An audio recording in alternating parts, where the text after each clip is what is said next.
What up, YouTube?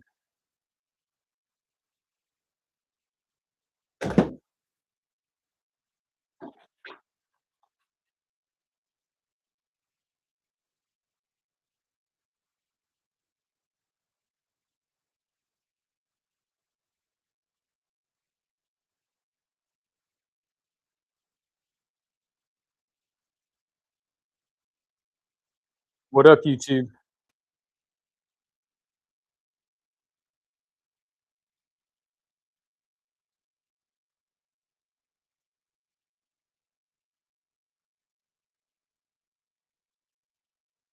Check, check, check, check.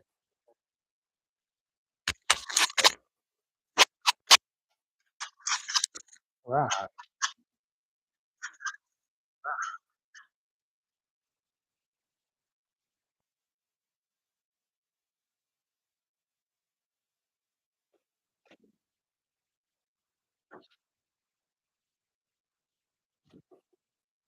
All right, ladies and gentlemen, are you there? Anybody out there? We're watching NASCAR,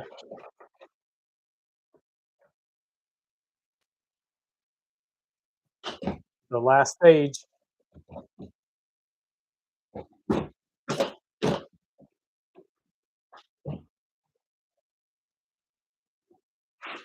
What up, everybody?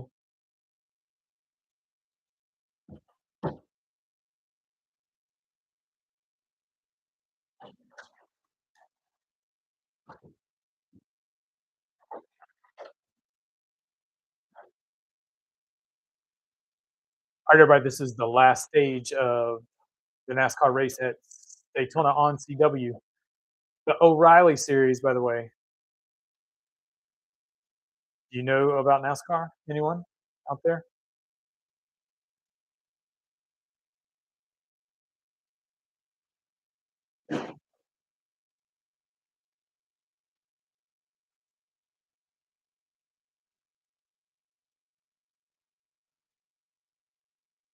All right, ladies and gentlemen, if you are new to NASCAR and this is like one of your first races, this is a super speedway. So people are drafting on this track. And what's happening is the cars can only run a certain speed by themselves. But if they have a drafting partner or a lot of cars behind them, it punches a giant hole in the air. So people can move faster in the lane where the hole is. So the lead car is punching the biggest hole in the air. And see, as maybe if you're watching with me on the CW Live right now, the O'Reilly series, the car just slingshotted himself up behind the lead car because the front car has the most resistance in the clean air.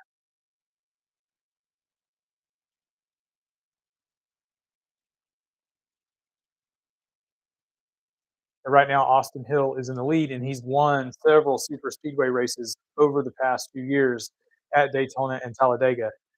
And in case you didn't know, Daytona and Talladega are drafting tracks. Atlanta is now a drafting track, which is pretty interesting because Atlanta used to be a regular mile and a half type track where there was no drafting and no restrictor plates, or in this case, oh, somebody's getting loose.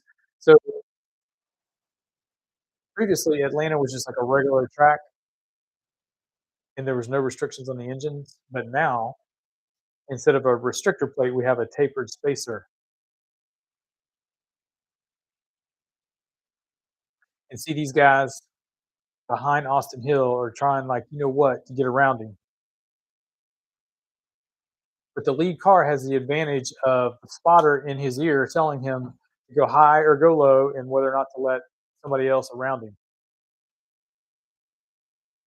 Somebody in a hot car during this race is Rajah Caruth. In the 88, which is the junior motorsports car. And I believe that is, well, no, that's not Rodney Childers. Rodney Childers is crew chiefing the one. By the way, ladies and gentlemen, we're answering questions about the NASCAR race, the O'Reilly series in Daytona right now.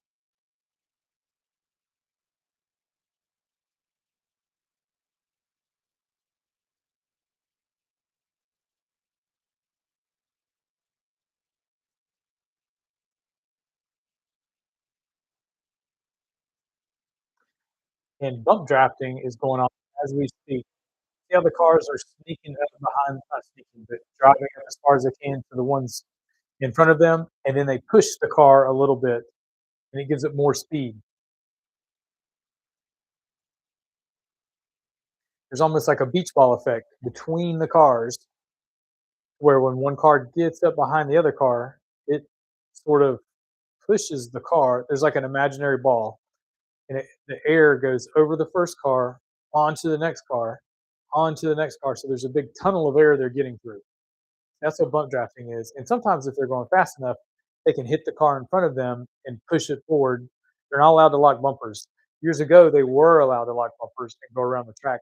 But what this did, this often overheated the car in the rear. So sometimes, instead of the cars being, back to back, exactly front to back like this, they would one car would they would push like this to where one car, the rear car, would get its nose out and get a little bit of air and keep pushing. Because two cars are faster, but many cars are faster than two cars. Like if two of those cars that are in the pack right now were to get separated and lose the draft of the pack, they would slow down and lose the pack because the whole pack of cars is faster than just two or three cars together, and one would never make it. And while we're at it, ladies and gentlemen, that's what tandem drafting is. When two cars are like that, it was more common years ago because of the way the cars were set up. But now it's more bump drafting.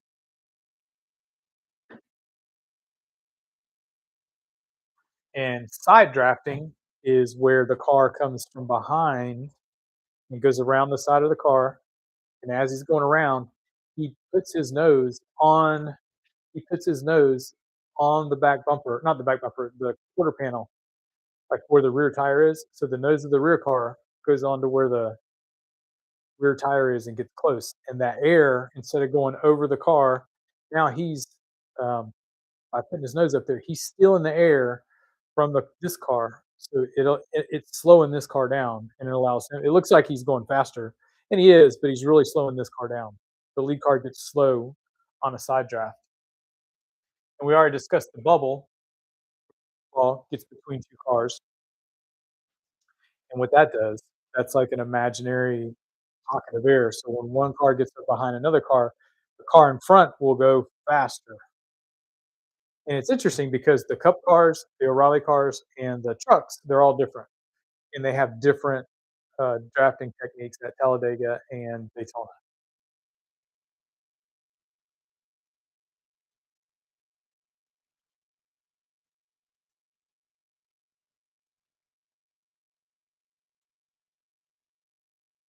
Another term also used in NASCAR is called the big one. We've already had a couple of those here today. I wouldn't say they were quite the big one, but the big one is always bound to happen. It usually happens at Daytona 500 somewhere in the race where there's an accident. The one person makes a mistake, or a lot of things happen to create a mistake, and there's a giant wreck. So if you have any questions, put them in the chat and I'll answer them about NASCAR. I've been a fan for years. I'm not an expert, but I've been watching long enough to pretty much know what's going on.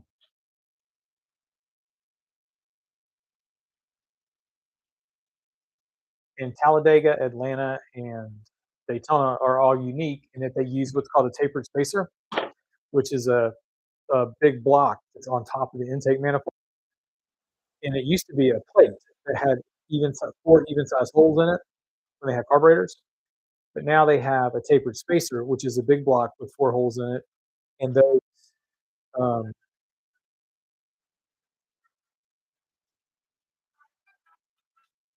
those four holes come down like a cone instead of just a hole, which they say that helps with throttle response. That's why they went from a tapered spacer. That's why they went from a restrictor plate to a tapered spacer.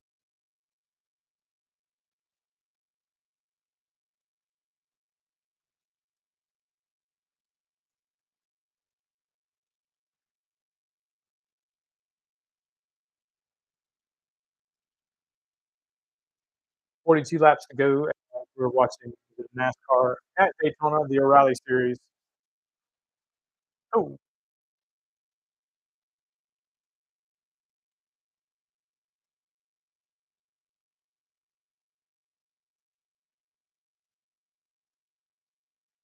that's interesting.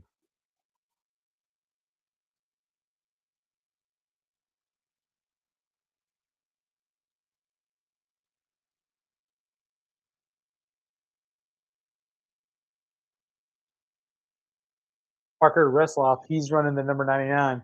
He's been doing really well lately, making his way to the front. He almost won in a Cup car a couple years ago when Harrison Burton won the Daytona 500 in the Cup Series race.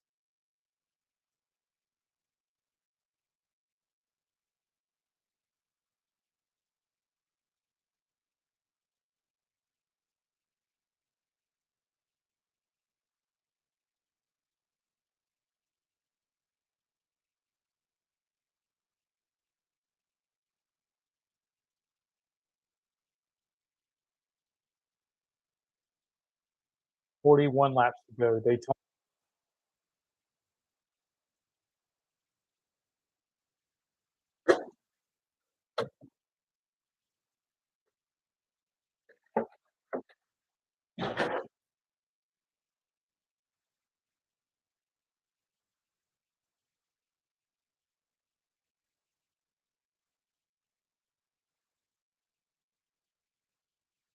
This is typically when things start getting good in the race.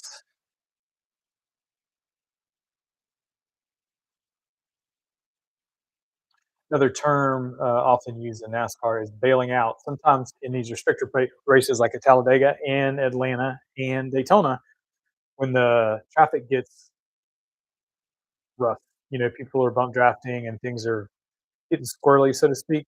The one of the cars, if there's a lot more time to go in the race, they'll bail out. So bail out is a NASCAR term. They'll bail out and go to the rear and let things settle out, and then try to make their way back to the front. So Austin Hill right now is going for fuel, and they have this timed out amazingly. So they know how much fuel to put in the car to get him to the end of the race. So we got 40 laps to go. Watch. See, and as they're fueling his car right now, they're not putting tires on it. They're just counting how much fuel they need. And the difference between these cars in the O'Reilly series, the O'Reilly Auto Parts series, that is, and the cars in the Cup Series cars have fuel injectors and a computerized, fuel system. So they know the pulses, how much fuel they have. They can calculate they don't have a gas gauge, but they have a fuel gauge. So the crew chief on the pit box can tell how much fuel is left in the car. These cars in O'Reilly series, these are just super souped up late models, basically. They got a solid rear axle, they got truck arms, and they have carburetors. So they're really kind of just doing calculations to figure out how much gas they have in the tank. So it's much less precise in this series than it is in the Cup Series, the Sunday Series.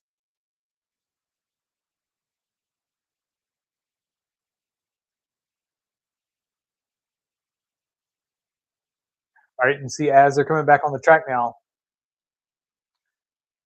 the pack is broken up. So when they stop for fuel, they all coordinate. And a lot of times when they're coordinating, it's teams that are coordinating and manufacturers that are coordinating. So when they get off the track, they can come back on the track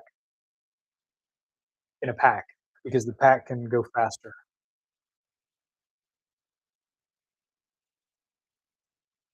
Another interesting NASCAR term is is dragging the brake. So what that is the drivers have 2 feet and 3 pedals. Well, they usually have the throttle to the floor, and then they have the other foot on the brake.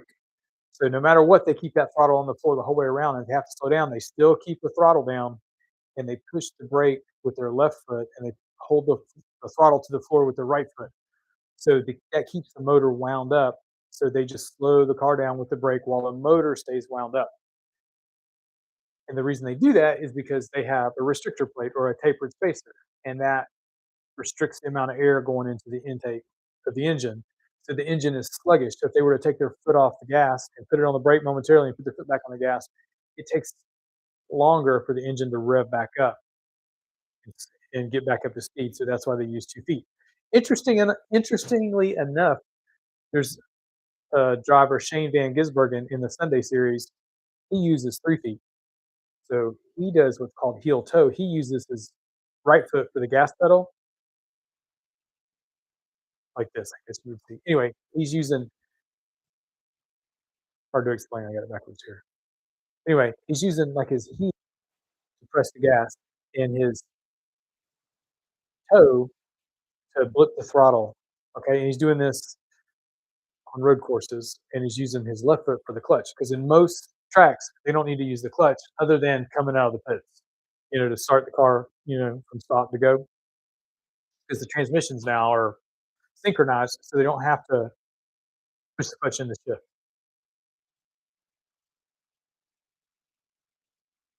So dragging the brake again is when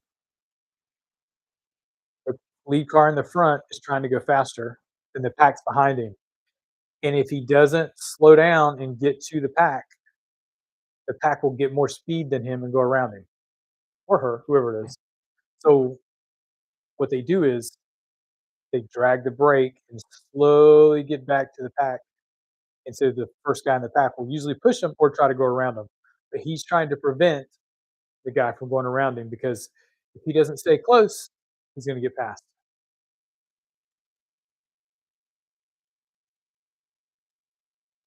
Next round of pit stops, lap 34, Daytona NASCAR, the O'Reilly Auto Parts Series. By the way, I'm listening to the Sirius XM broadcast in my ear, but I'm watching the CW on antenna, by the way. Anybody got a question, put it in the chat and I'll answer it about NASCAR.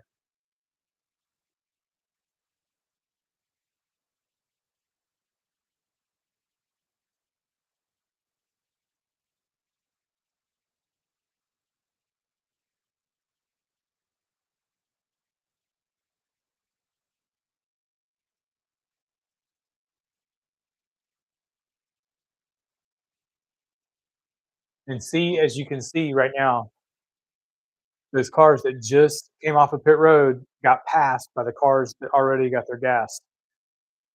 There's Sunoco Racing Fuel because it takes them a lap to get up to speed in a pack.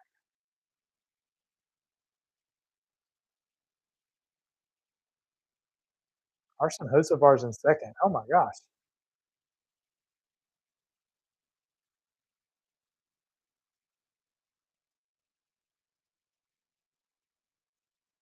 And by the way, stickers, okay, stickers are new tires. Scuffs are tires that have been ran a few laps but aren't worn out.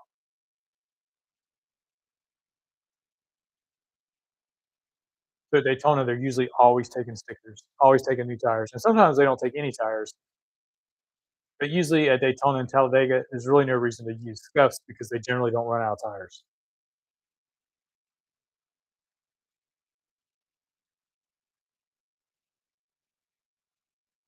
And of course, we all know the most common term in NASCAR is loose or tight. What loose means is when the driver's driving the car, going around the corner, the rear of the car wants to go around on him. It's like trying to break loose.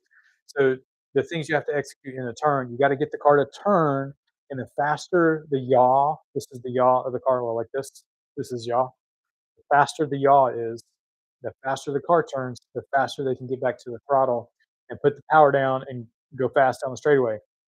So they're trying to do everything they can to get the car to turn. And what happens is if the car is tight, that means when they turn the steering wheel, they have to turn the steering wheel more than they normally would need to get it to turn. So if the car's tight, they're grinding some of the rubber off of the tires to make the car turn, right? It's not set up good.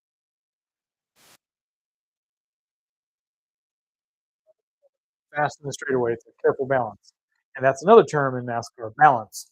That means whenever they're going through the corner, they want equal pressure on the right side and left side tires when they're going around. They don't want all the weight on the back of it because then the front tires won't turn. But then if they got too much weight on the front, the back will want to come around. So that's balance.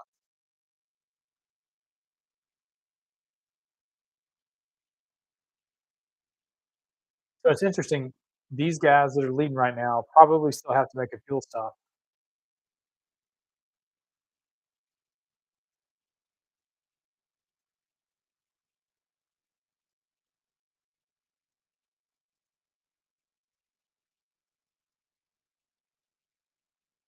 By the way, ladies and gentlemen, this live stream brought to you by Coro Depot, yard signs.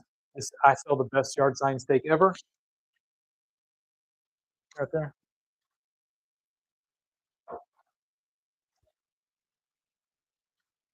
Won't bend. The top prongs are the thickness of most yard sign steaks, so it'll fit in the flutes. but these bottom prongs are almost 3/16, so they won't bend whenever you put your foot on. You can totally reuse them. We got a flat foot plate, so when you push down, it won't bend. And see, weld it in 2 places. So when you push down, like regular yard sign states kinda wanna split whenever you push them in the ground and they bend, but these are reusable. You know, you can totally tear them up if you abuse them, but take care of them. These will last you a good long time. CoroDepot.com, shaped yard signs, the best yard sign steak ever.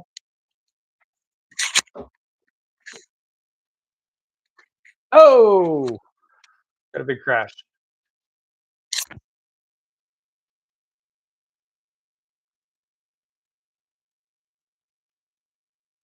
Oh, man.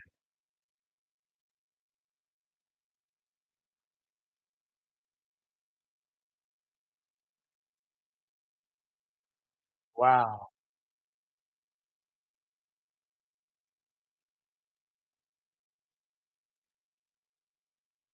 Oh, man.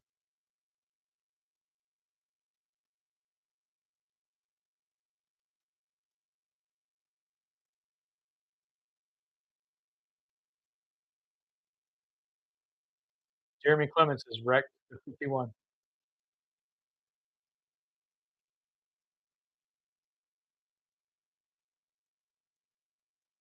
Wow. You ever heard Jeremy Clements? He comes on sometimes on Sirius XM on Saturday mornings with Pat Patterson. He's a great interview. Okay, so this was a big one of our main definitions in NASCAR. The big one, this just occurred. 29 to go. Man,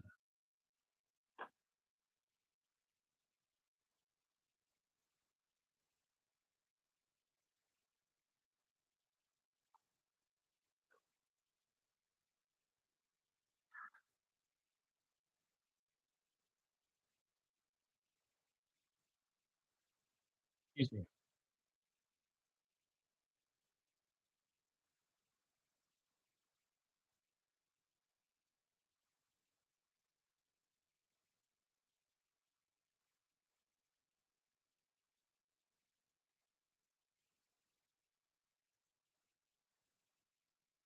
Man,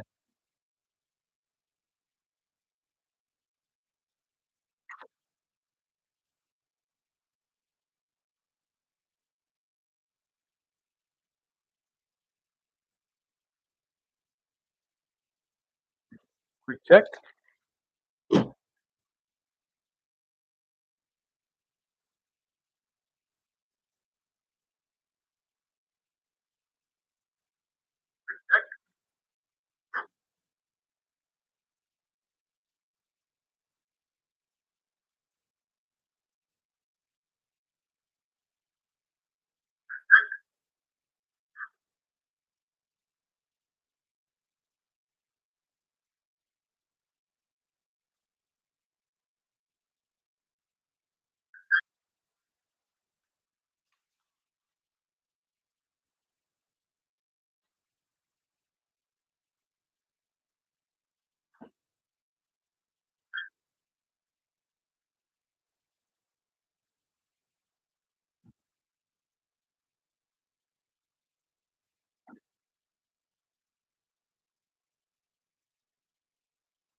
Hmm. See, one accident, man. One mistake wipes out 7 cars, it looks like. So now another NASCAR definition is the lucky dog. If somebody was a lap down and they're the first car to lap down on this accident, since there's a caution, that car will get his lap back. So he'll get to start at the tail end of, ooh, man, they're replaying it. Anyway, ooh, red flag's out, not caution flag. So anyway, when they restack, when they start again, whoever was the first car lap down will get to start at the tail end of the leaders. And just so you know, the reason somebody gets a lap down is when the leader passes them. So say somebody has a tire issue or they have a bad pit stop and it takes them, about a minute and a half. I forget how many seconds to go around the track. Anyway, whenever the leader makes it around the track, say they're in a takes them 90 seconds to get all the way around the track, probably less than a minute. Anyway, it's a minute takes to get around the track. If somebody comes off to do their pit stop and they're down there for a minute and then they gotta come back out, right? The leader is gonna go around them. So when they come back out on the track, now they're a lap down. And the only way to get their lap back is to outrun them and get to the front, which is impossible because all the cars are almost about the same speed. So the way to get their lap back is through pit strategy. Sometimes they'll just stay out and won't take a pit stop when everybody else does, and then get their lap back that way. Or they can race the guys that are a lap down, right? So there's really another race going on. There's the leaders in the front racing, and then there's the people in the back that are racing for position for the first person that's a lap down, and they race for that. And you don't see it all the time on TV, but sometimes they'll talk about it. And so the first car a lap down will get that back. That's a big deal. So that's called the lucky dog. The reason it's called the lucky dog is a long time ago, Aaron's rental, the rental home place, they used to sponsor that rule. And about the time they came out with the rule, Aaron sponsored it. So they would call it the Aaron's Lucky Dog. And they've just continued to call it the Lucky Dog. Hello, Michael Waltrip, by the way. Remember you being the Aaron's guy. Those are cool days. Get some cool commercials. Man.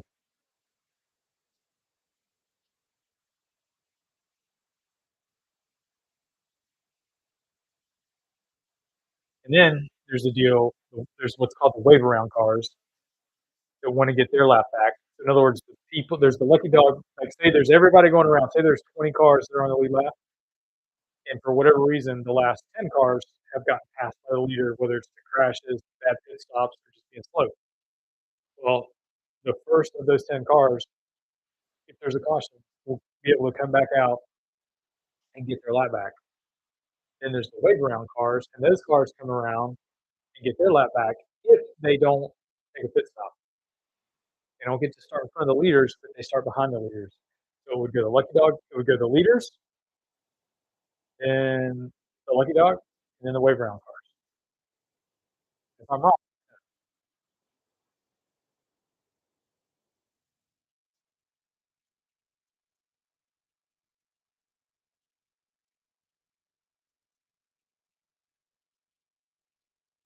still under the red flag with 29 laps to go at Daytona, the O'Reilly Auto Parts Series.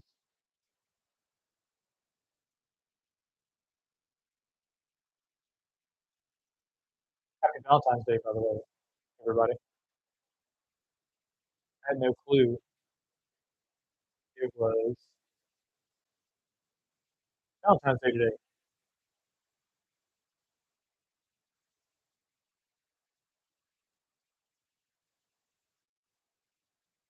And what's likely to happen in this race is NASCAR overtime, which means if say they're on the last lap or on the next to last lap, if there's an accident, they'll restack the field and let them run 2 laps so they can get up to speed and really finish under green because those are my most exciting finishes. And by the way, ladies and gentlemen, it is super exciting that the NASCAR O'Reilly Series, NASCAR O'Reilly Auto Parts Series, I believe that's how you say it. Yes, NASCAR Auto Parts Series, NASCAR O'Reilly Auto Parts Series is on antenna all year. So you can see this. You can see the Saturday race in the same channel all year on antenna free of charge. Interestingly enough, the ratings in this series have gone up compared to the Cup Series, which went down. And obviously, the Cup Series is bigger, has more viewers, more fans, all that stuff. But the cool thing about the O'Reilly Series is those cars are like the most modified, souped up late model cars that run on asphalt tracks all over the United States. They've got a solid rear axle, a live axle.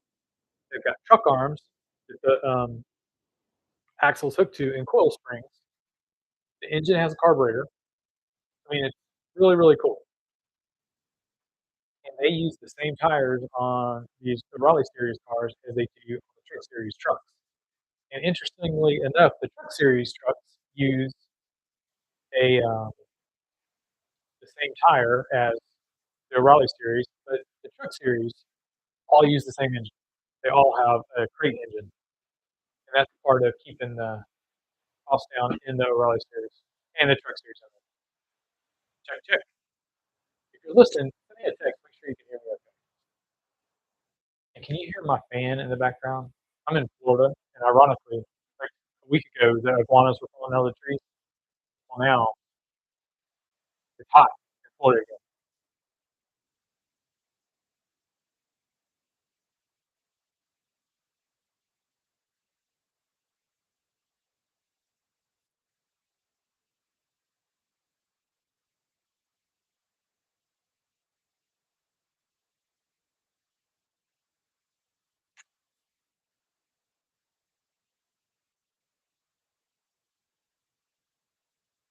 And back to the green, white checkered or checkers. Whenever this occurs, they are able to re-rack them, run 2 laps. If they have another crash within those 2 laps, they'll re-rack them, send them back out. And they'll keep doing this infinitely until they get a green, white checker.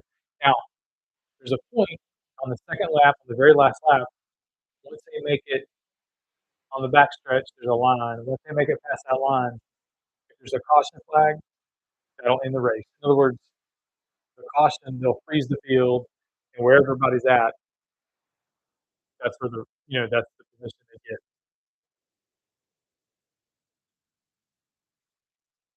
But Austin Hill's still out there. He'll probably win it.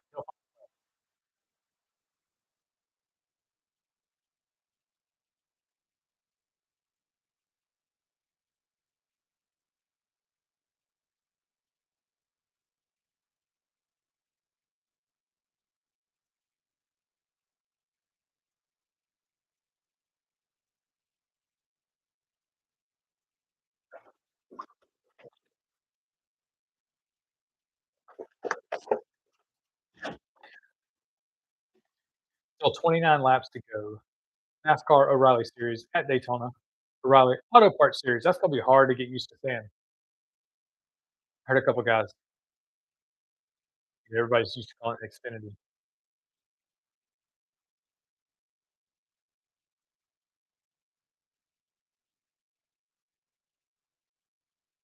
And there's oil all over the track.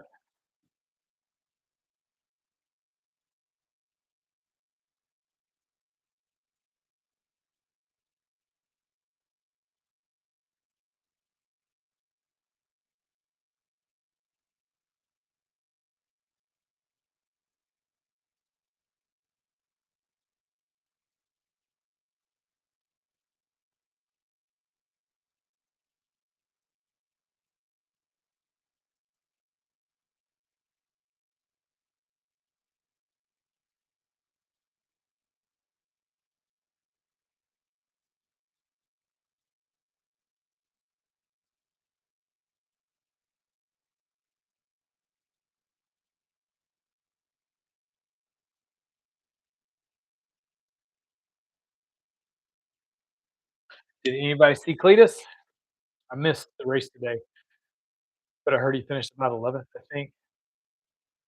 I saw the race on TV. Somebody was watching it at the hospital today. Like the whole waiting room, normally they'd be watching whatever, I guess, but the ARCA series was on.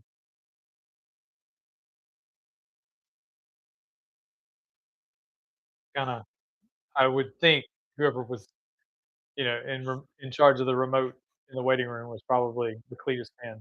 Unless or maybe they're ARCA fan, who knows? It's pretty cool because the ARCA series, in case you don't know, like there's Cup Series on Sunday. This series, the CW, airs it. It's the O'Reilly series, O'Reilly Auto Parts series, mostly on Saturdays, and then the Truck series is on Fridays. Well, before the series below the Truck series is the ARCA series. There's an ARCA East and an ARCA West, and then like a big ARCA National series, and they blend them throughout different parts of the year. And it's interesting because in the ARCA series, there's a lot of guys that have money, and they can afford to field a car. So then there's the guys, that barely have enough money and they can afford to field a car. So it's a big mix of all kinds of people. And it looks like the car Cletus is running is a well-funded team, and he's got a sponsor, so he's always in a decent car. He's running the number 30. And I didn't see the whole truck race, but I didn't see the part where Cletus wrecked out, but he wrecked out. So it's cool. He got in his truck, he got out there, but I think NASCAR needs Cletus more than Cletus needs NASCAR. You know what I mean?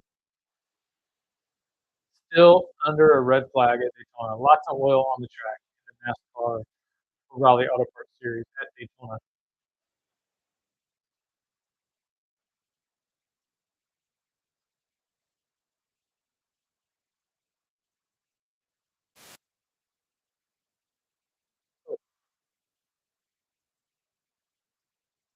Watching along on the CW. They're showing a picture of Biffle. He's young. Mm. Mm-mm-mm.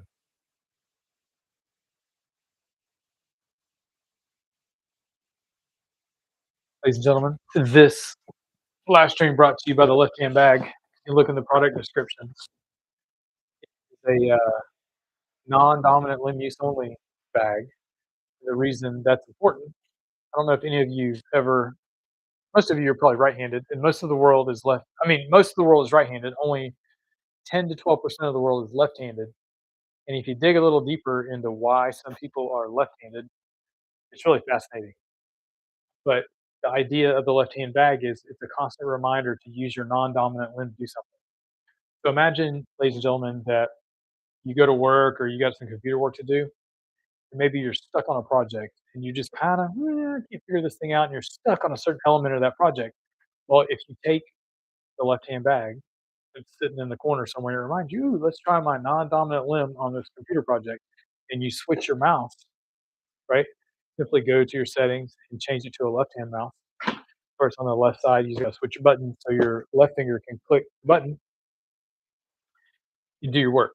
And I know it's a pain, but whatever's going on in your mind, your monkey mind, it's possible that your monkey mind will quit, because that piece of your mind that that's so used to being right-handed, doing your mouse kind of on autopilot and with your right hand, when you switch, now a big piece of your brain is taken up.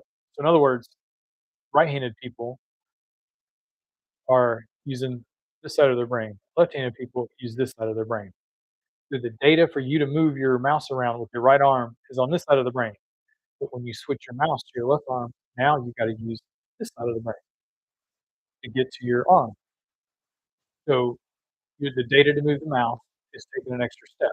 It's jumping, called the corporate coliseum. It's a nerve bundle that goes between the left and the right brain. The left-handed people have a bigger, thicker, well, not thicker.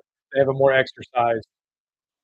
I think it's the corporate coliseum or something like that. I call it the corporate coliseum because it's easy to remember. That's not the medical term, but anyway, we'll call it that on NASCAR Talk Live. Anyway, that's the idea. So you can be more creative. Things will come to you that didn't before. I also have a left-handed dog leash, and this is on my TikTok shop. It's not on my Cordo Depot site. See, left hand use only. The same idea, ladies and gentlemen. Instead of walking your dog with your right hand and your cell phone or however you do it, right? If you change the way you did it and you put your arm on the other side, right? Instead of using your right hand to hold the leash, you hold your left hand. And you just make sure you do this the whole time when you're on your walk. You might think your train of thought might be different. That's the idea. Left hand use only. Check this out. See, this is optimal. See, you're using the left hand dog leash. You got a little happy dog. Optimal. Stock. stock is only one lightning bolt. Get it? So whenever you're using the left-handed dog leash, you're firing up both sides of the hemisphere.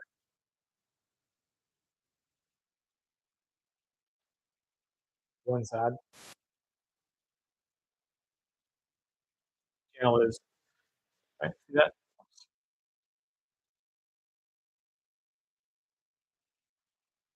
This is modeled after our friend Shane Van Gisbergen, ladies and gentlemen.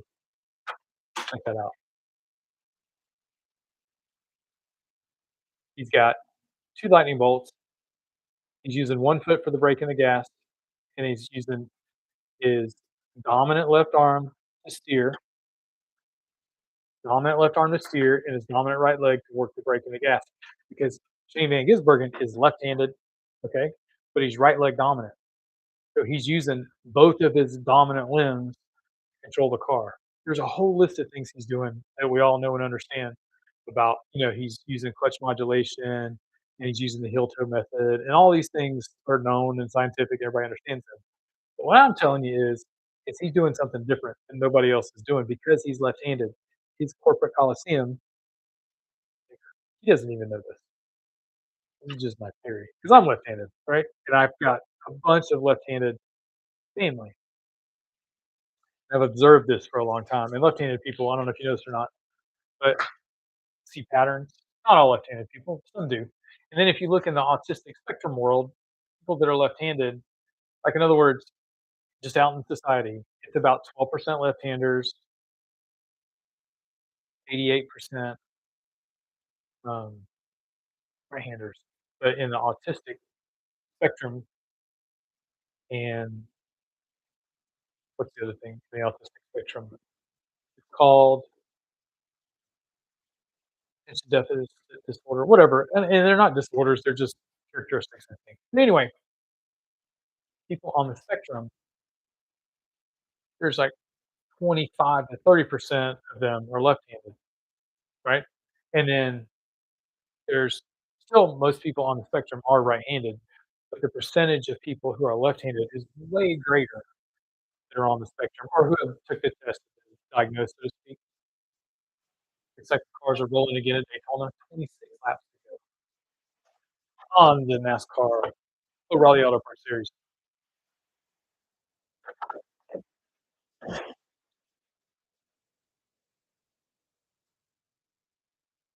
So they also have tons of speed dry on the track. That is what they on the track to clean up the oil. And I turn it off.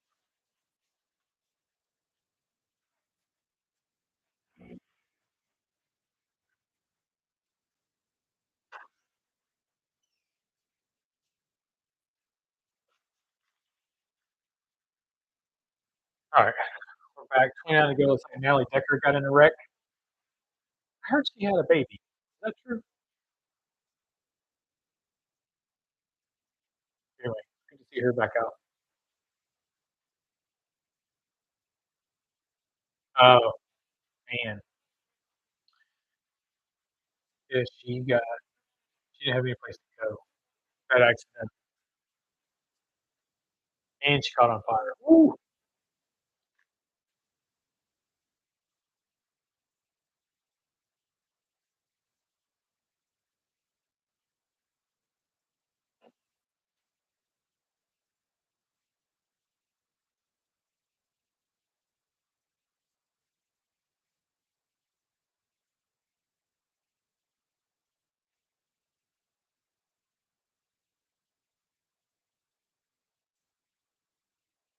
So since there's a caution at the very end of the race,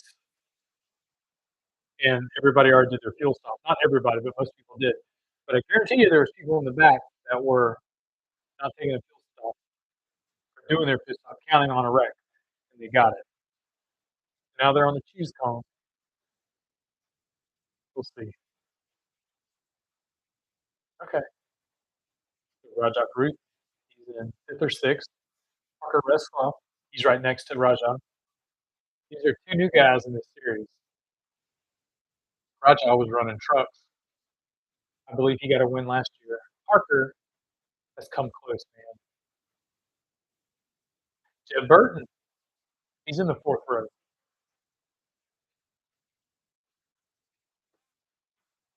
But again, if you're new to NASCAR, this is really a good series to watch because it's on the same channel every week. You don't have to hunt around. I love the Cup Series and all that stuff, but it was a little bit of a pain to try and not figure it out, but I don't have all the streaming services that it was on, but, there's always a way to watch it. There's always somebody streaming it. Not really streaming it, but, you can sometimes I was able to find the Spanish version and then just listen to the SiriusXM call, which is really cool because you get a different aspect. Those guys are a little more colorful in their descriptions as opposed to the TV guys because the TV guys have the backup of the screen.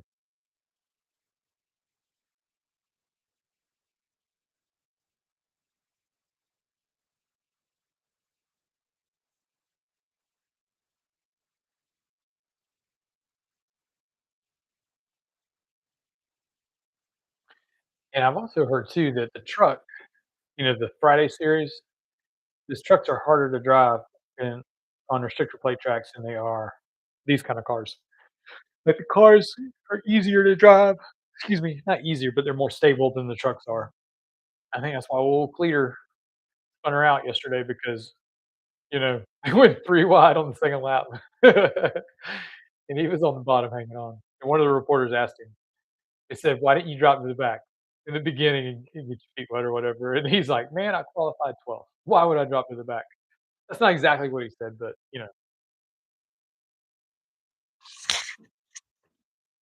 Also, ladies and gentlemen, while we're waiting on the restart, Coro Depot, yard signs and stakes, corodepot.com. Best yard sign stake ever. Oh, on the restart. Jesse Love, the guy that won the championship, is in the lead. Austin Hill won the first 2 stages, and he's all the way back in 11th. He's got some he's like Earnhardt, man. He can get to the front, dude, and he's running for the same owner, RCR, Richard Childress. That's who Dale Earnhardt Sr. ran for. Look at him. He's trying to go around. See, he's got a wrecked car in front of him that's slowing him down, and they just blocked him. And again, it takes them a whole lap to get up to speed, and since the cars are all bunched back up since there was a caution, they're gonna be flying. It's probably gonna be another wreck.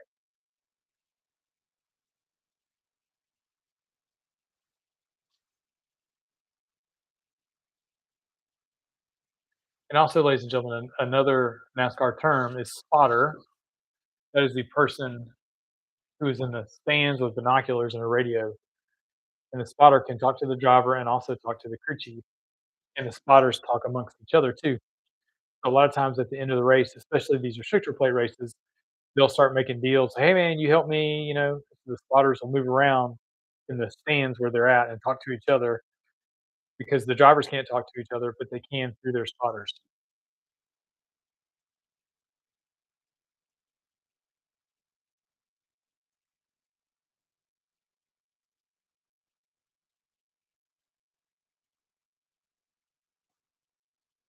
Austin Hill is up to fifth.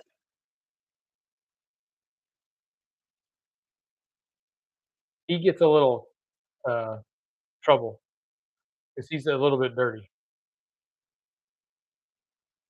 in my opinion. But racing is racing. But Jeb Burton, man, come on, Jeb. We want Jeb to win. But Austin Hill, man, he just always has more power. Look at him. He went around Jeb. It's crazy.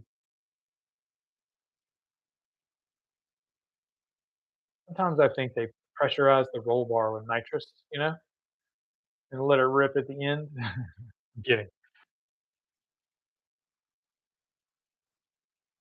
Look at him. He's already to the front. Okay, now what's interesting is Austin Hill and Jesse Love, the guy leading who won the championship last year. Now they're racing for the win. And Austin Hill is pushing Jesse Love to the front. But see if they get too far ahead, the pack will catch them because they're punching the hole in the air.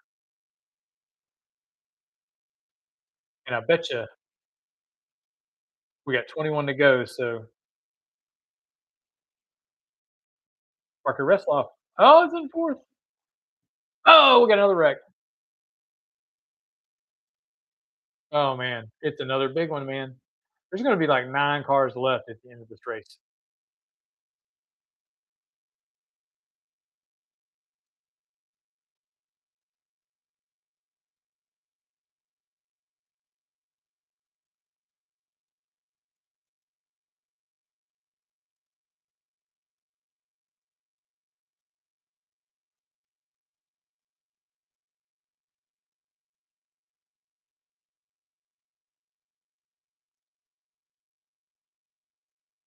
Man,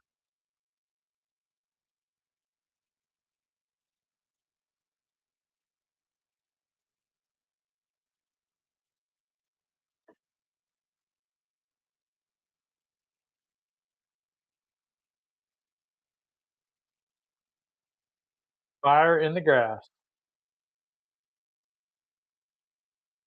Mm. You guys are watching right now, that 17 car is a Hendrick car. In other words, Hendrick, mostly runs on Sundays, and they were not in the Xfinity series for a long time, but this is their entry. And it's usually like an all-star car or a new driver car. He's out.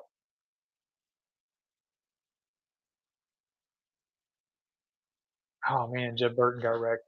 Okay, so the beauty of being in the front is that when the big one happens, you are usually safe, because the wrecks happen behind you.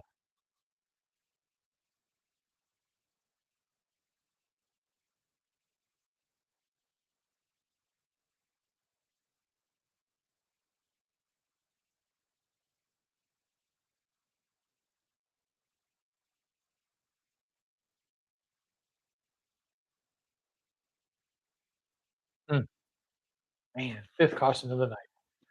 NASCAR O'Reilly series, O'Reilly Auto Parts series.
Are you guys using AI?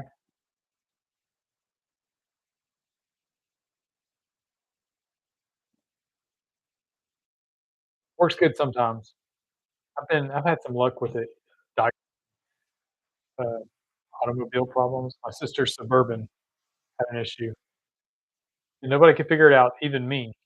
But I used the refrigerator method. I don't know if you've heard of this, but, like, if you take them home, you don't think you have anything to make for dinner, you just say, "Hey, I got this." You just do a long prompt, tell it everything you got in the refrigerator in your cabinet, and say, "Give me 3 ideas to make something." Um, then it'll take all your information and give you 3 good ideas. Well, she had a broken left motor mount on a Suburban, which is common. Like, I had a pickup in the same year range, I had a left broken motor mount. Anyway, she was getting 4 oxygen sensor codes, and it was running funny, like it was surging. So, anyway, I told it the code. Anyway, but it had been in a muffler shop, it had been everywhere, not everywhere, but a couple places nobody could figure it out. Anyway, it had cooked the O2 sensor because what was happening is if the motor mount was broke, when she got on the gas, it was throwing too much fuel, and it made the O2 sensor dirty, which I guess that created a code. But what was happening is when she got on the gas, the motor was, over flexing, and then exhaust donut, where the exhaust donut is, it was sucking in oxygen and giving a false reading to the computer. So the computer thought it was lean, so it would throw more gas, make a surge. Didn't do it all the time, but sometimes.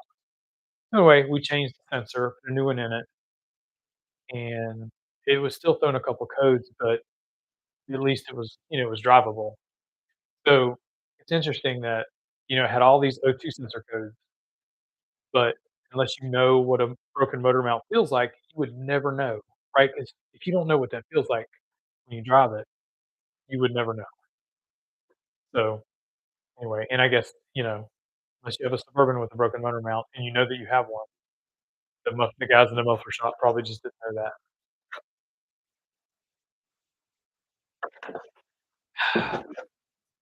Anyway, I've had luck with that. I have a Prius that had like a valve rattle, like, but it wasn't really a valve rattle. It was a pre-ignition ping, and the pre-ignition ping is basically there was carbon built up on the piston. So after the car heats up, that carbon on top of the piston flows and gets hot. So whenever the um, fuel is injected into the cylinder, instead of the spark plug igniting the fuel, the glowing hot carbon on the top of the piston ignites the fuel. So it's igniting the fuel too soon. So that's what that noise is. It's not good for your head gasket because the piston's still going up in the cylinder, right? It's got to get to the top. Boom, spark plug, force it way down. Well, in my case, and many other Prius 3is that burn oil, when the piston's all the way up, boom, it happens, but it's still got to go further, and then the spark plug fires and come back down. That's what all that noise is. Anyway, so when I understood what was happening, I did a piston soak, which got plenty of information off the interwebs, but the AI, I use Gemini, it was able to give me, lots of information that's in there. The only thing it was wrong about in that, and I read other people's advice not using AI, but it's pretty much left out and it's not real common. If you ever do a piston soak on an engine, they tell you to turn the crankshaft, the way it normally goes to move the pistons up and down. Because what you're doing is take spark plugs out, and you pour this smells like acetone, but it's called Berryman's. I think it's half acetone and a bunch of other stuff. Anyway, you pour it in there and you just bring the tight spark plugs back in it so it's sealed, and then that stuff will dissolve that carbon. And if you move the crankshaft, the pistons go up and down, so the rings move. Because the reason the Prius Prii the Prii burn oil is because they put low tension piston rings in them, and in order to have less friction going up and down, they don't have as much tension. So what happens is if you don't change your oil, you get blow by, and then the carbon gets built up and then the carbon gets on top of the piston, and then you get pre-ignition ping, and then it clogs your converter up. So now there's nowhere for these explosions to go. The explosion is supposed to push the piston back down. But what happens is when you're burning oil, it's throwing extra junk through your exhaust system, which is clogging up your catalytic converter, which is causing back pressure. And then when the gas ignites before the piston is to the top and coming back down, instead of all that pressure pushing the piston down, part of that pressure is going against your head gasket. So you got pressure against your catalytic converter and you got pressure against your head gasket, and it's just real inefficient and it's wearing your engine out faster because you're putting more pressure on the internals of your engine than you really need. So anyway, I used AI to figure all that out, and one of the things it tells you to do, and other people on the interwebs do, is turn the crankshaft while you got that Berryman's in there that is dissolving your carbon, and that's all well and fine.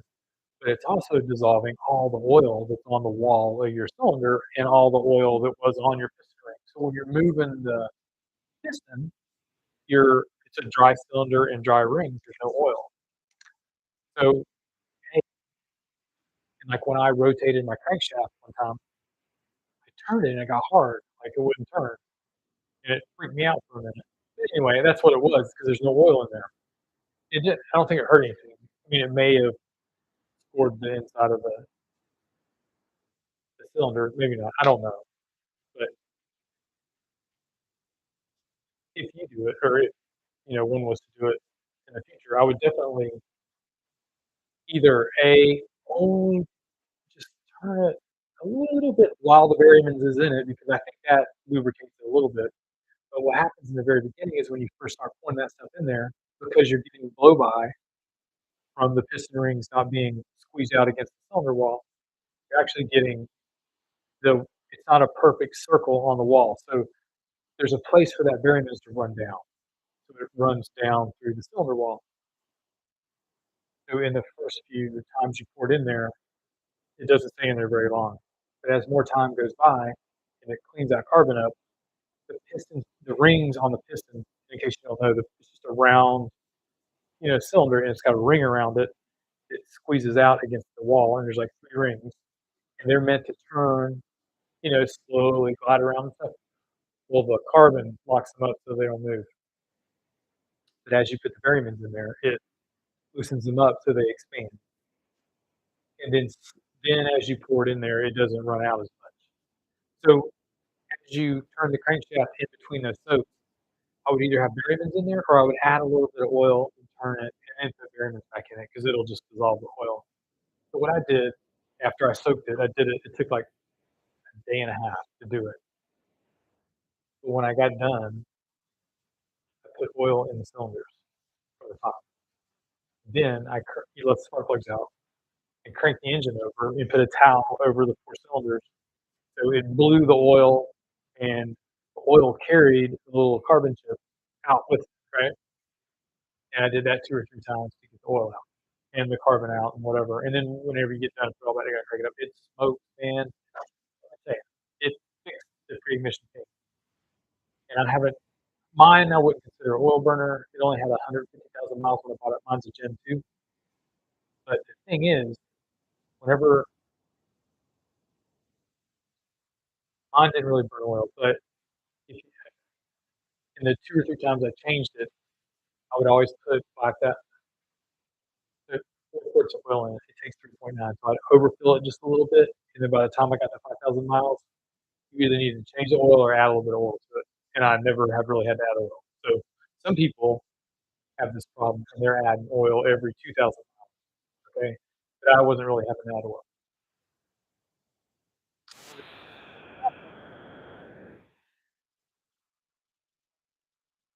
Good, and I'm a gearhead. And I had a truck, a GM truck, that needed a torque converter. Uh, a Silverado, it was a Sierra. And most of you know if you got a 14 through like 17, 18, 19 Sierra, Suburban, any of those that have like the 5.3 or the 4.3, they need a torque converter where you'll drop a valve, not drop a valve, you'll lose a lifter, which really disables your lifter, your valve. Anyway, we've been on the air here an hour and 4 minutes in beautiful Florida, where all the iguanas are waking back up. Can you imagine if we were like that? It got too cold, you'd go into this coma, and people would gather you up, put you in a bucket, and you wake up, you're like, "What happened?" It's like a rough night at the bar, With a drive-in. Get liquored up at the drive-in and then Wake up in a flea market.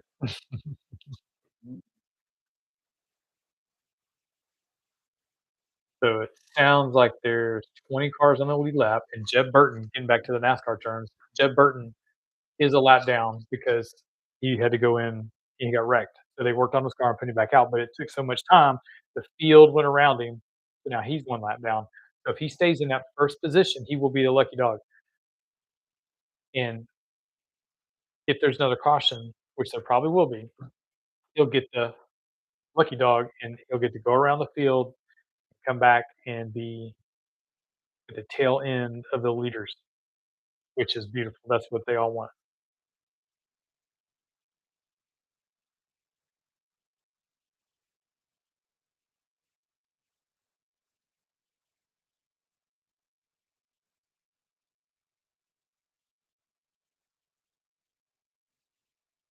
And the choose rule, another definition in NASCAR, that means there's this orange arrow painted on the track, and whenever they're going with 1 to go before they restart the race, they can pick the inside lane or the outside lane.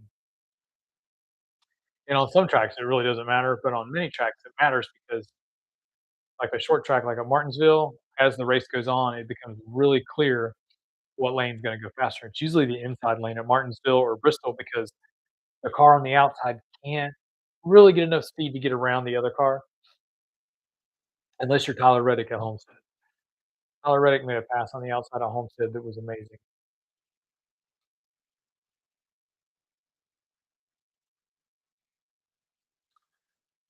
And also, this is the O'Reilly series, the O'Reilly Auto Parts series at Daytona. And Rodney Childers is now a crew chief in this series. He was a Cup crew chief for a lot of years, and he's one of the ones that's known. You ever heard of Smokey Yunick? He's like the modern day Smokey Yunick. He's got in trouble a few times, like Chad Canal, for pushing the rules, which is cool. That's what we want. Some people call it cheating, other people call it racing.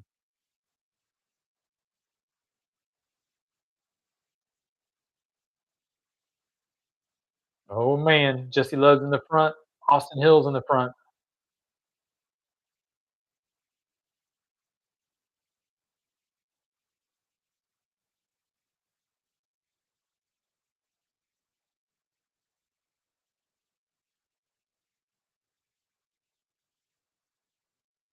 and Jordan Peterson, ladies and gentlemen, he's got a race team. Not Jordan Peterson, Jordan Anderson. And if you listen to or you watch NASCAR, you probably heard of Larry McReynolds. He used to be uh, Dale Earnhardt's crew chief. He was also a crew chief for other famous drivers. But Earnhardt's the popular one, and that's how most people know him. Anyway, Jordan Anderson is his son-in-law, and Jordan Anderson has a race team. Sometimes Jordan runs, and he is in seventh right now. Jordan's running the restrictor plate race, but he usually hires drivers to run his cars. Oh man, Jeb Burton's out. He blew a tire. He was so close to winning this race. He's gonna get him one this year, I think.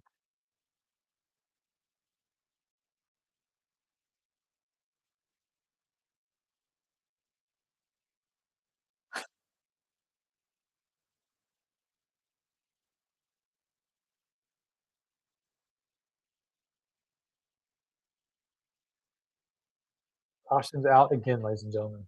Can you believe that? If you're watching CW, there's a commercial on right now.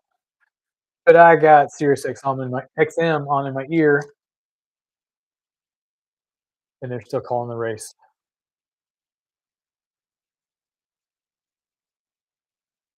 So if Jeb Burton would have still been out there and didn't blow a tire, and there was a caution for some other reason besides him, he would have gotten the lucky dog and been able to get his lap back. But one interesting rule about the lucky dog is if you're out there and you're the first car lap down and there's a caution, you get your lap back. You get to start at the tail end of the leaders. But if you're the car that causes the caution, you cannot have the lucky dog. It's the next car behind you. So the second car a lap down would get it. Because back in the day, well, it happens all the time. Sometimes the driver will be out and messed up. He needs a caution because he blew a tire, he's running low on fuel. So he'll create the caution to try and manipulate the race. And in order to prevent that, they have them. That's why they made that rule with the lucky dog cannot be 1 lap down and create a caution and get your lap back.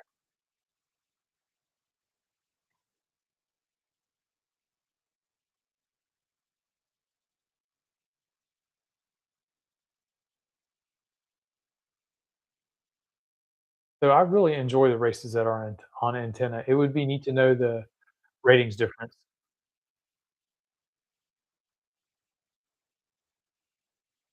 I bet it's out there. Let's ask Gemini. Hey, Gemini, can you hear me? Check, check. Gemini, can you hear me? Okay, good. Tell me who is and what are the ratings differences between last year in the Cup Series? Is there an obvious bump in the ratings whenever the race is on antenna? Like if it's on Fox or NBC, is there traditionally a higher ratings trend than when it's on one of the paywall networks? Can you give me some data about that, please? Let's see.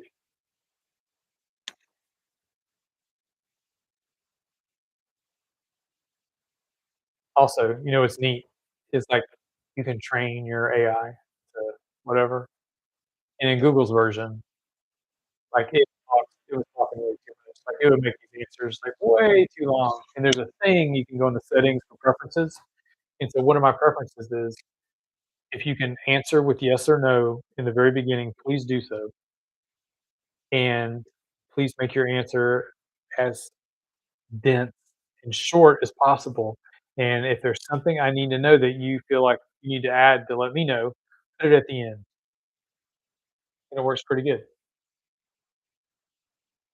Okay, here's what it says. You've hit on the biggest talking points in NASCAR world right now. Television ratings and the shift from traditional broadcast channels to cable and streaming platforms have completely changed the sport's viewership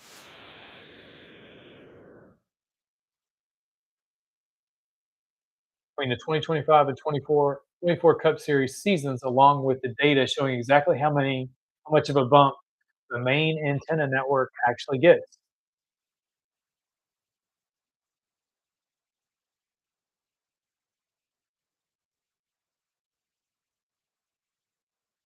This 2024 average viewership 2.89 million, 2025 average viewership 2.48 million viewers per race.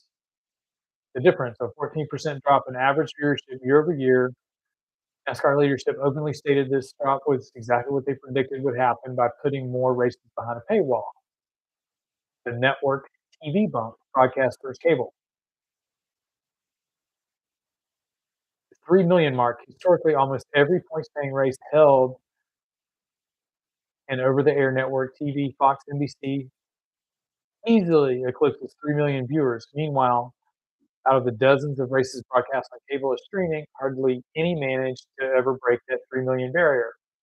As in 2025, many races strictly on cable plummeted well below 2 million viewers, for example. New Hampshire, 1.29 million. Gateway Worldwide Technology, 1.52. I love Gateway, by the way. That is a great place to race.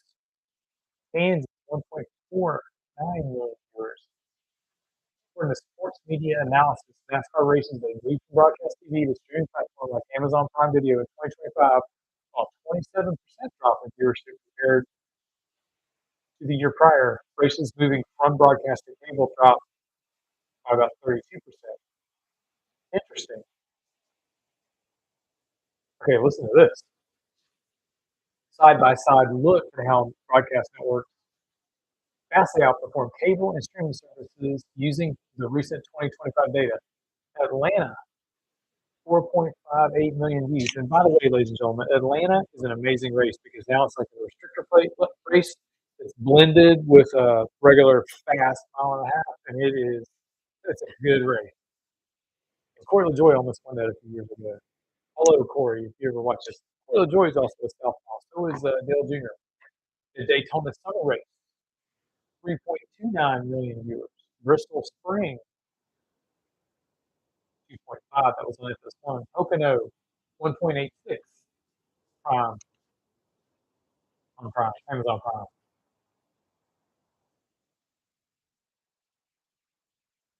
Huh. This is Gemini's takeaway. It says the formula is pretty simple in the TV industry right now. If NASCAR puts a race on Fox or NBC, they're virtually guaranteed hundreds of thousands, sometimes millions of additional viewers, purely because the channel is virtually free and easily accessible to the general public. Interesting. Okay, Gemini, can you please tell me, hello, Gemini, can you please tell me what the bump was last year on the CW, like compared to 2024, since all the races were consistently on the CW antenna network all over the country? Can you tell me what the bump was significantly and what races saw the biggest bump? Thank you. You should always thank your AI, ladies and gentlemen, because you never know what's coming. All right, we're back green again, ladies and gentlemen. Austin Hill, Jesse Love in the front. Both of them are on our RCR cars.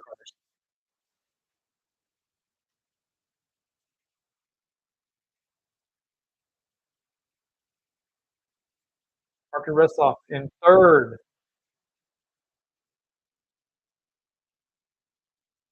Oh, it's getting. Oh man, see they're bashing each other now. It's three wide. There's going to be another wreck.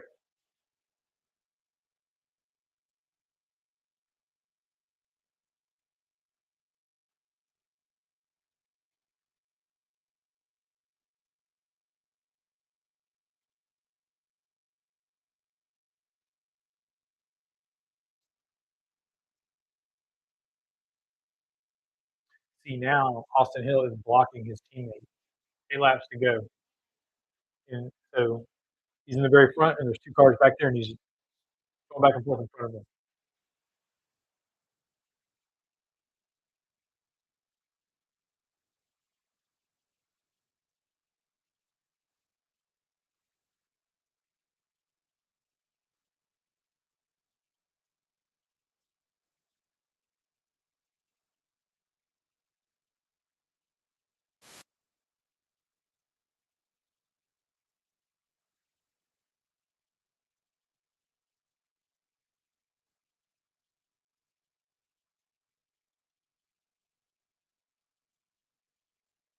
Ooh, oh, see now, this is amazing because the teammates, Jesse Love and Austin Hill, are racing each other.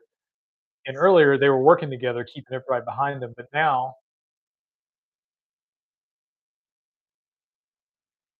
Brendan Poole in the top five. Allgaier's up to seventh. Allgaier won the championship last year, the number seven.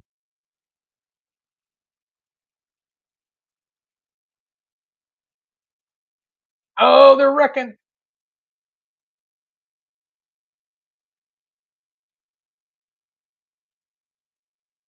Man, another wreck. Rajah Caruth. So that 88 car in the Xfinity or O'Reilly series, I believe, is an all-star car.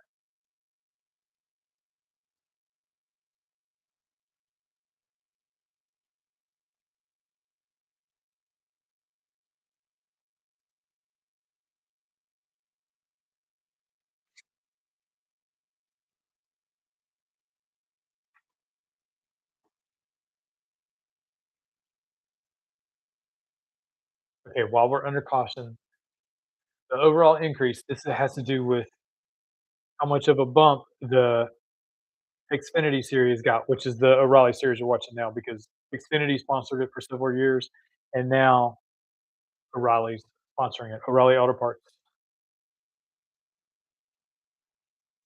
The overall increase, the 2025 Xfinity Series season averaged 1.034 million viewers per race, which was a 10% overall increase compared to 2024 when races were scattered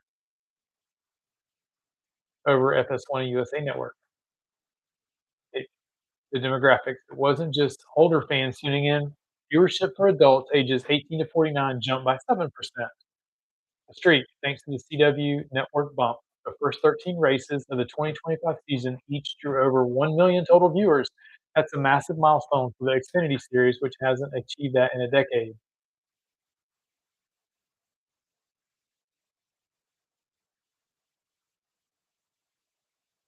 Daytona season opener. Now, this is The race we're watching now, but last year.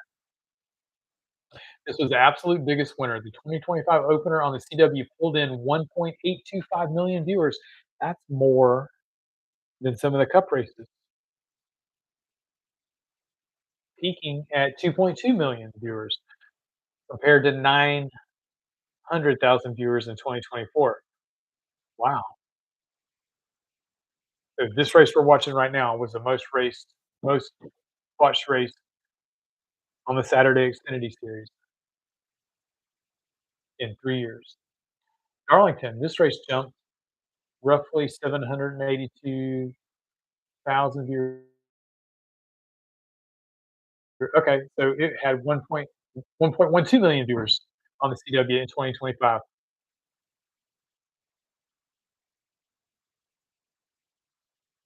Daytona Summer Race broke a million, 1.09, 33% increase over 2024. Circuit of the Americas, COTA,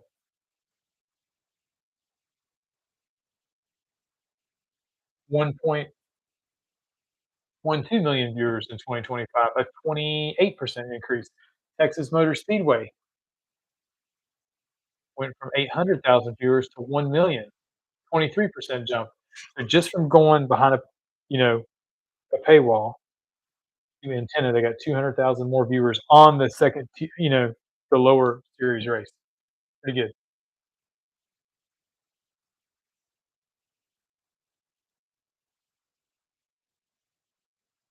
So anyway,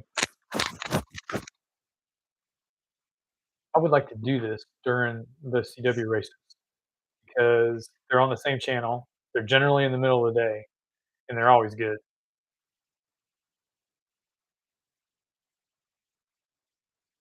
And usually, about half the field is trying to get to the Cup Series. In this series, they're trying to get to the Cup Series.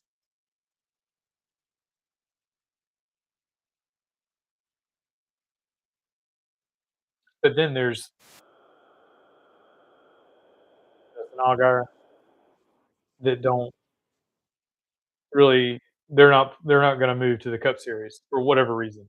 I think Allgaier did run in the Cup Series, but he's just always had a lot of success in this series.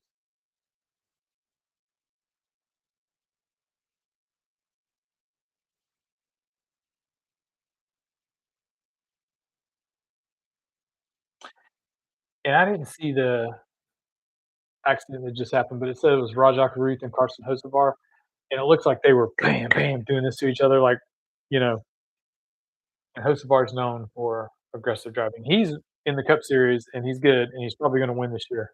He almost won the truck race last night. I gotta tell you, man, sometimes, when I can't watch the race, I always listen to it, and there's a big difference between watching it and listening to it because those guys, the announcers, like Dave Moody, Brad Gilly, all those guys, they're painting the picture for you because they know you can't see it. So they give you more data because they're painting the picture in your mind. But the TV guys can lean on what we all see on the screen.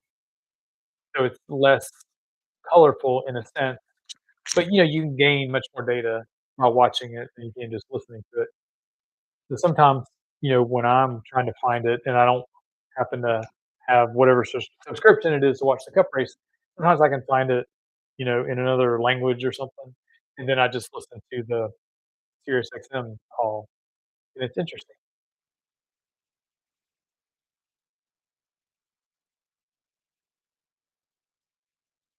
Okay, so it's the one to go, and they're choosing, and this is the choose rule, which means there's the orange triangle in the track, and they pick they want to start on the outside or the inside. Whew.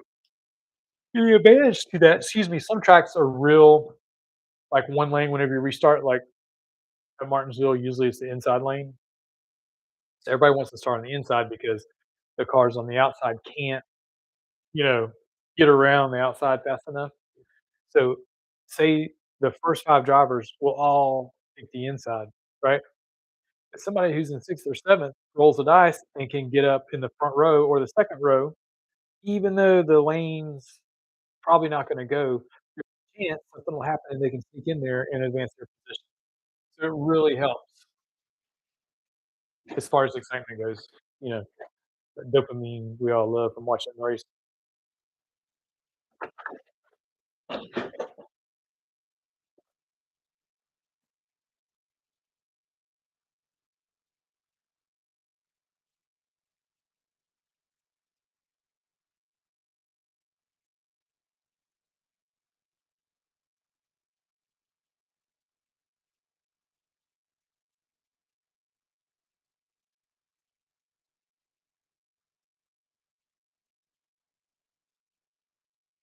It's also interesting too, the business decision that's made to like put the races on Amazon or things that not everybody has, or there's some people that don't have Amazon. And then whenever you do watch a race on Amazon, you burn a lot of data to watch that race. So if you got, a hardwired internet connection, it's usually not an issue in your house. But like me, I just run my data off of my phone wirelessly, so it burns a lot of data. So you gotta keep that in mind too. Justin Allgaier's up at 3rd. Jordan Anderson's in 4th. Oh, now he's in 2nd. Final lap. Oh man. Come on.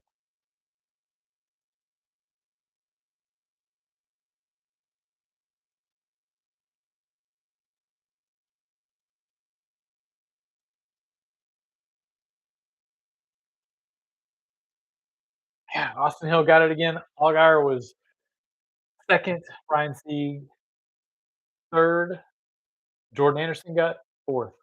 That's pretty good. That's like a win for that team and him.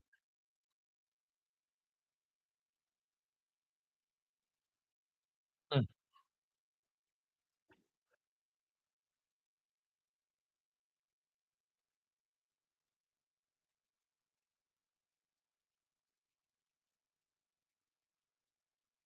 man, what a race. All right, ladies and gentlemen, we're probably gonna do this tomorrow. I'm probably gonna do this on every N10 race, or try to anyway, if I can. Peace and love. See you next time.